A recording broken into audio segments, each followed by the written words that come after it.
Pruning fruit trees is one of the most important tasks that should be done during the fall or winter, but this operation should also be done during the summer in the form of summer pruning. The purpose of pruning is to bring the branches of a fruit tree into a favorable position, thinning, preventing damage due to a larva crop, controlling diseases, as well as some other reasons. When pruning, branches that close the crown and shade other branches are removed, such as those that you can see here, but also those that often go vertical through the crown itself. Those branches that have a horizontal position are more desirable, so we will use this rule when choosing the branches that we will cut.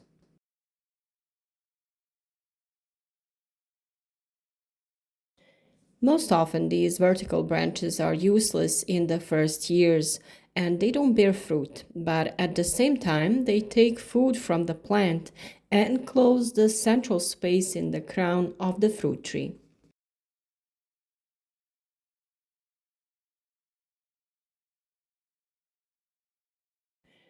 Branches that interfere with soil cultivation around the fruit tree or when mowing the grass should be cut. All branches that are located in the lower part of the fruit tree should be removed. Of course, the difference is in the method of cultivation. If it is plantation cultivation, then it is desirable to have lower branches, while in the hobby fruit growing, the first branches are approximately 70 centimeters high or higher. Before we show you a few examples of how to prune an apple tree, we will also mention what is desirable to do before the winter period. This is hoeing and fertilizing fruit trees. In order to prevent or slow down the growth of weeds around the tree and enable better absorption of nutrients and moisture, we will dig up the soil around the fruit tree. We can do this every year in the fall. It is not necessary to go deep so as not to damage the roots, but if some surface roots are damaged, it will not be a problem. When hoeing the soil, we add fertilizer to the area around the fruit trees. First of all, these are manure and mineral fertilizers that contain a large amount of potassium and phosphorus.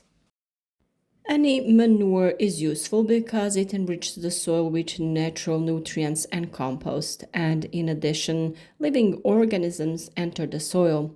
They have a positive effect on the further decomposition of matter, but also break down the compacted structure of the soil.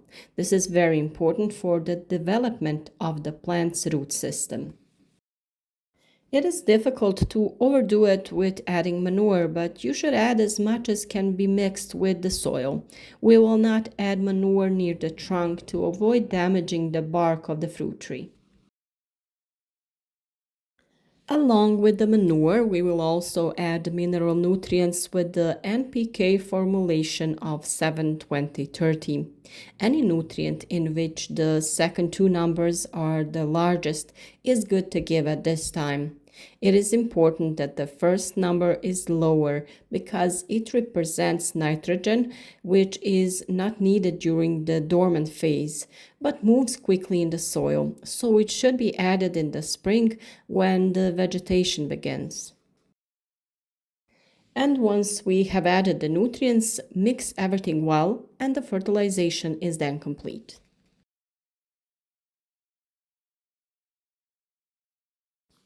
When pruning fruit trees, we will pay attention to the place where we cut the branches. This is important so that the fruit tree can easily close the wounds that occur during pruning.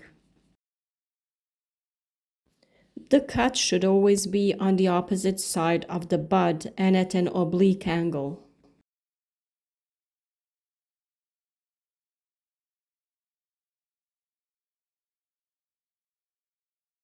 When pruning apples, as with other fruit trees, you need to have a vision that will guide you when shaping the crown of a fruit tree. You need to decide on a growing form that most often defines the method of growing. If it is a plantation, then the shape of a slender spindle is most often adapted.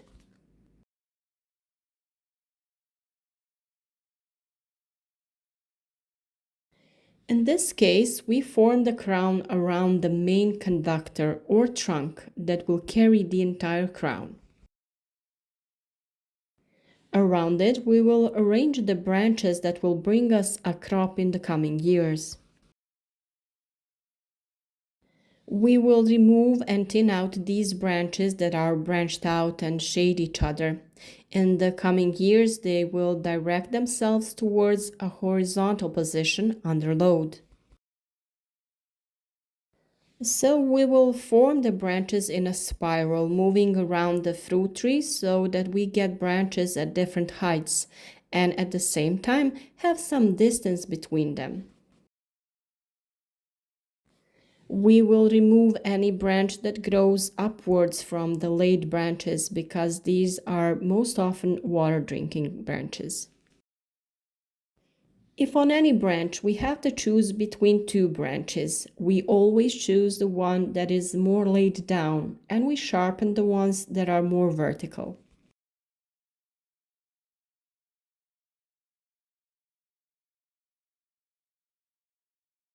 As I already said, branches that are in the lower part of the fruit tree and are close to the ground should be removed for several reasons.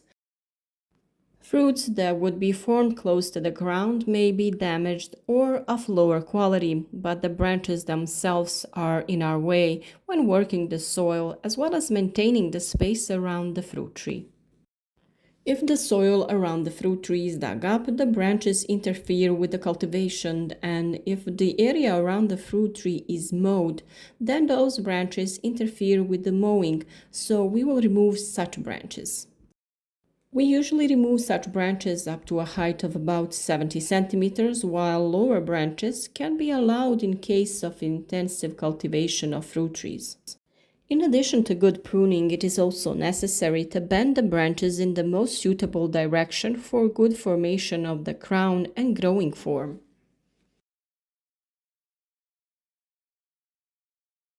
Here we can see a branch growing in the direction of the conductor that is vertically, and we will remove it.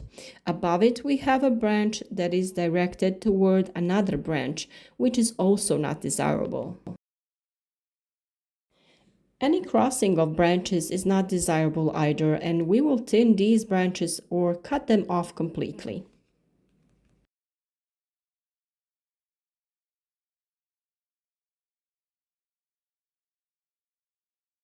When thinning, it is recommended to completely remove branches and not shorten them, which often leads people to not cut everything they should.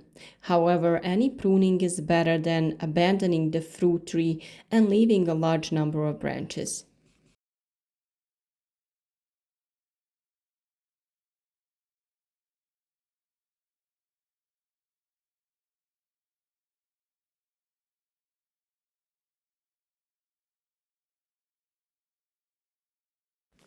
We said that when choosing the branches to be pruned, we should choose branches evenly from all sides of the fruit tree.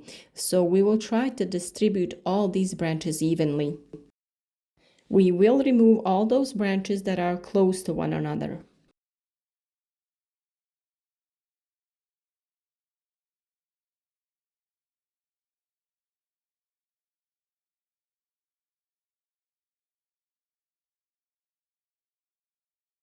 This branch, although in intersect with another, has a beautiful branch with a flower bud on it, so we will leave it to develop, but we will cut it short. In any case, we can make a correction later if its position doesn't suit us.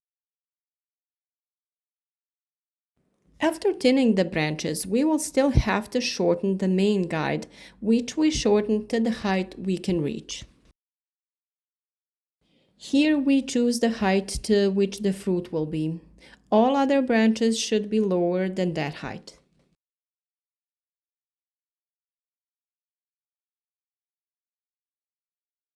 This fruit tree is developing very intensively and has quite strong shoots, and so is the top.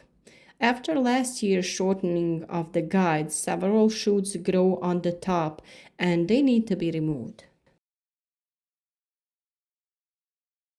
When cutting the top, several top buds should have been removed, leaving only one.